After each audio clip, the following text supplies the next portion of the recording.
సింధు జలాలపై పాక్ బేరాలు పలుకుతోంది. పరిమితి ఆప్షన్తో ఉక్కిరిబిక్కిరవుతోంది. పహల్గాంలో అమాయకులపై ఉగ్ర దాడి తర్వాత భారత్ తీవ్రంగా స్పందించింది. పాక్తో సింధు జలాల ఒప్పందాన్ని నిలిపివేసింది. ఈ చర్యలను ఏమాత్రం ఊహించని పాక్కు షాక్ గురైంది. 1960లో ఈ ఒప్పందంపై సంతకాలు జరగ్గా 1965, 71, 99లో యుద్ధాలు, సైనిక ఘర్షణలు చోటు చేసుకున్నాయి. అయినా భారత్ ఈ ఒప్పందంలో కొనసాగింది. కానీ తాజా చర్యలతో పాక్లో ఆందోళన నెలకొంది.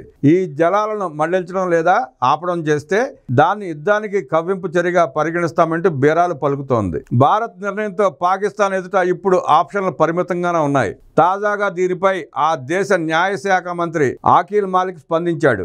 న్యాయ పోరాటం చేసేందుకు 3 ఆప్షన్లను పరిశీలిస్తున్నట్లు ఓ ఆంగ్ల వార్తా సంస్థకు వెల్లడించాడు. ఈ ఒప్పందం కుదిర్చిన ప్రపంచ బ్యాంక్ వద్దకు వెళ్లే అంశం కూడా దానిలో ఉందని పేర్కొన్నాడు. తొలుత భారత్ నిర్ణయాన్ని పర్మనెంట్ కోర్ట్ ఆఫ్ ఆర్బిట్రేషన్ లేదా అంతర్జాతీయ న్యాయస్థానం హేగ్లోకి తీసుకువెళ్లాలని భావిస్తోంది పాక్. దీనికి భారత్ అంతర్జాతీయ ఒప్పందాలకు సంబంధించిన వియన్నా ఒడంబడికను ఉల్లంఘించినట్లు సాగు చెప్పవచ్చు. న్యాయ వ్యూహంపై ఇప్పటికే చర్చలు దాదాపు పూర్తయ్యాయని పాక్ మంత్రి మాలిక్ వెల్లడించాడు.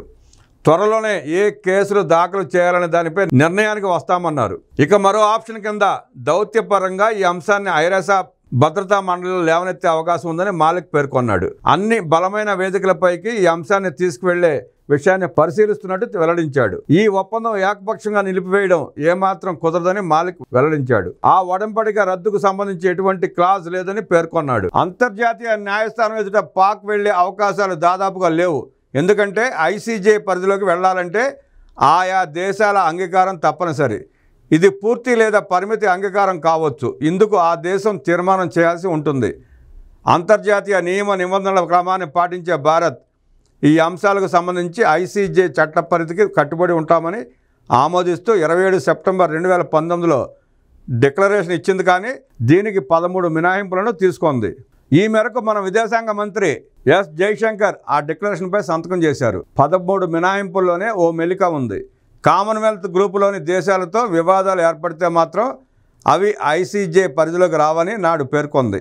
పాకిస్తాన్కు కామన్వెల్త్ సభ్యత్వం ఉంది. దీంతో ఆ దేశంతో వివాదం ఐసీజే పరిధిలోకి రాదు. ఇస్లామాబాద్ ఆ దిశగా చేసే ప్రయత్నాలు వృధా అవుతాయి.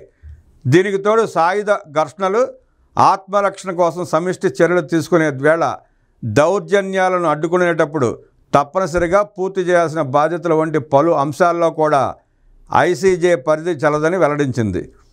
దీంతో పాక్ అంతర్జాతీయ న్యాయస్థానానికి వెళ్ళినా ఒరిగేదేమీ ఉండదు.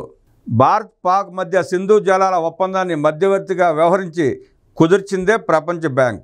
కానీ దానికి చట్టబద్ధమైన పాత్ర ఏమీ లేదు. అంతేగాని ఒప్పందాన్ని అమలు చేసే అధికారం కూడా లేదు.